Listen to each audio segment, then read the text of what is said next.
So this is a PowerPoint about core democratic values. These are values that are generally agreed upon values as far as how we would define a democracy. So as we begin to talk about government and the democratic ideas and their spread through the world, we need to first have an understanding of what democratic values or democratic ideas are. So we are going to go through these generally accepted values right now. So first we have it's not working. Here we go. Okay, so we have common good. And the common good is the value and belief that citizens, as it says here, should work together for the good of everyone. The government's job is to make laws that are going to be good for the majority of people or for all people whenever possible.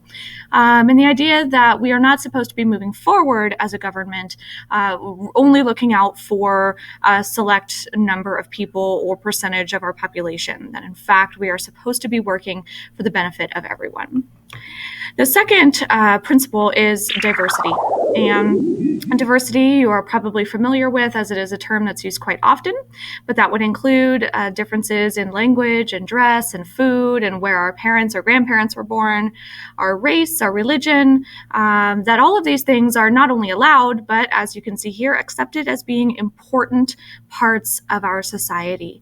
That diversity is going to help us work toward the common good and help us understand what the common good actually is. So that would be the second core value, would be diversity. Third, we would have equality. And equality is the idea that everyone should get the same treatment regardless of whatever their background is. So this is the diversity coming in, right? No matter what background you come from, you will be treated the same under the law. That we will have political, social, and economic equality whenever possible. Now you will start to notice that some of these democratic values actually contradict one another, and we will talk about that more later. The next democratic idea would be the idea of justice, and that is that all people should be treated fairly in getting the advantages and disadvantages of our country. No group or person should be favored. And this goes quite well with the previous idea of equality, that we are all supposed to be treated fairly, particularly under the law. So laws are not to be written to favor one group over another. That in fact, everybody from the poorest person in our society to the wealthiest and most powerful person in our society should be treated the same under the law. The next principle is the principle of liberty. And liberty is freedom. It's the freedom to believe what you want, to choose your friends, to have your own ideas and opinions, and your freedom to express those ideas or opinions in public. And it's the right for people to meet in groups and to have any lawful job or business. So liberty is the idea that we are free to pursue our passions so long as we are not infringing on other people's rights. Your right to be free stops when you begin to negatively impact someone else's rights. Next up would be the idea of life, that every citizen has the right to protection of their life. We see this in laws surrounding murder. So everybody is guaranteed the right to life, to protect their life. This is where the abortion argument is often raised, that this is a democratic idea, that each citizen has the right to protection of their life. So the question in the abortion debate becomes, when does life begin? And that is where that debate rages. In this instance, when we talk about life, we are talking about the human beings that are here and are exercising their liberties and their other freedoms. We would not, in this instance, necessarily be talking about embryos or fetuses. So we are talking about people that are living and breathing here on this earth, that they have the right to maintain their lives, and that others do not have the right to extinguish those lives. So the right to life. Next up is patriotism.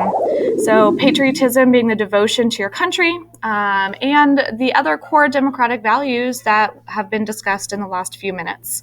That you are not only going to be devoted to your country and those values in your words, but also in your deeds, that you will in fact serve your country.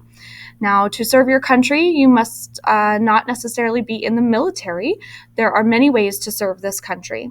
Another way to show your patriotism would be to participate in the election process, to attend rallies and meetings, to petition your fellow citizens to get involved, to petition the government to respond to whatever your grievance may be. So patriotism can be expressed in many ways. Really, it is participation in our government and in our society, and being devoted to, as it says, the other values that we have talked about so far and to the country as a whole. And the next is popular sovereignty. Sovereignty is a word that will come up many times this year. Sovereignty is the idea that people are free and independent, and that they are participating of their own volition and making their own decisions.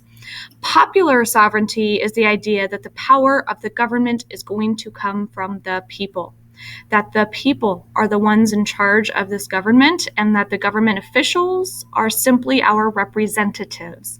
That is, that they are to represent what we want and what we believe to be true. So they are supposed to be debating laws that come from the people. They are supposed to be representing us in foreign affairs and domestic affairs. And that if our representatives cease to represent our beliefs or our values, that it is the people that are to remove that person, that elected official, from power and replace them with someone who will truly represent the will of the people.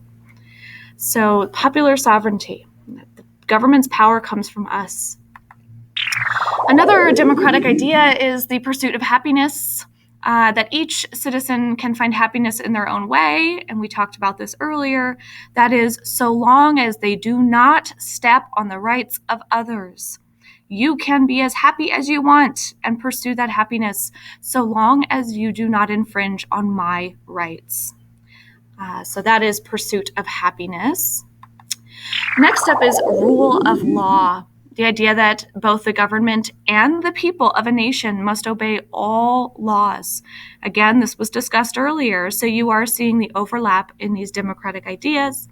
In this instance, it's the idea that even the poorest and most disenfranchised person in this country should be held to the same law and same standard as the wealthiest, most powerful person in this country. That we are a government of laws, not a government of people. That is, that the law is the supreme decider in this country, not any particular human being. The next democratic idea we will talk about is the idea of truth. And that is that the government is not to lie to the people, and that the people are not to lie to each other or to the government.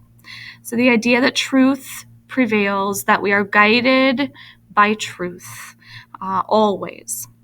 So these are a number of the generally accepted democratic ideas that we pulled from many different sources, including ancient Greece, the Roman Republic, and religion, Christianity and Judaism in particular. So we are going to talk more about these ideas and where we got these ideas from and how our democracy here in the United States was created, and further, how our democracy had inspired other democracies to exist around the world. Right. Thank you very much.